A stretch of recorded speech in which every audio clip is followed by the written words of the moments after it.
Does the ITIL framework really help us with our management tasks? In a previous video, I was affirmative. Let's see how ITIL may help. Hi, my name is Andreas Hense and I make videos on ITIL 4. We continue to talk about the value streams in the ITIL 4 framework. Now it's about the data perspective.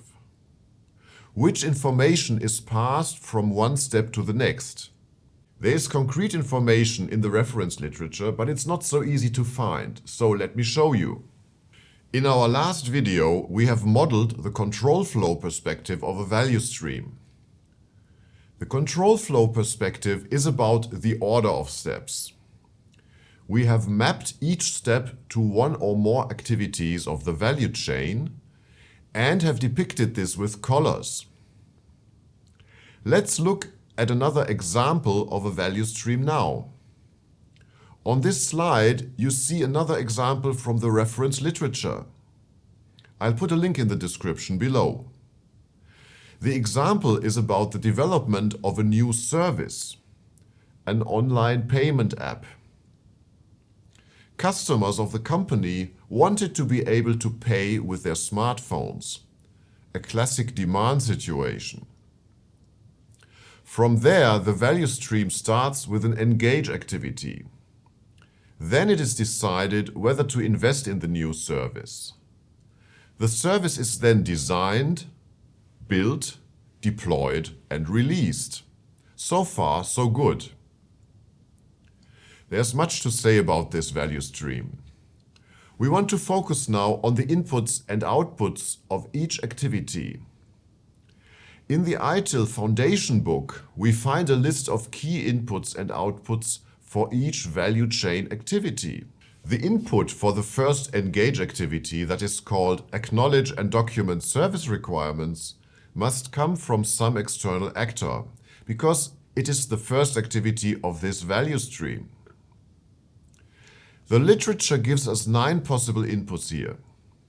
We choose request, because this is the one that makes sense in this context. Next, we want to determine the output of the first engage activity.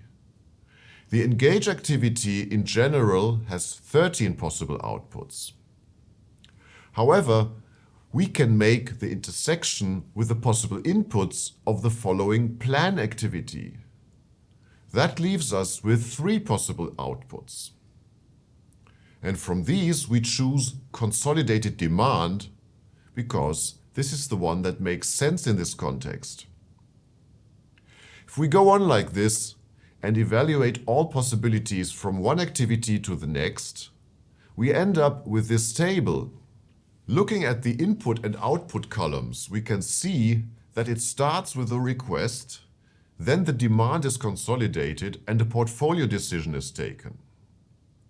A specification is then transformed into a number of service components. And in the last activities, we have the service itself as an output.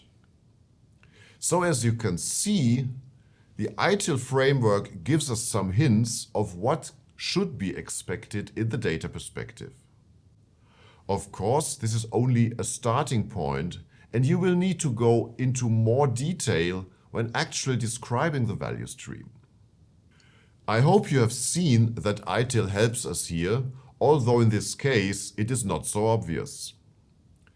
We'll go on to look at the support with practices. Subscribe if you want to be informed.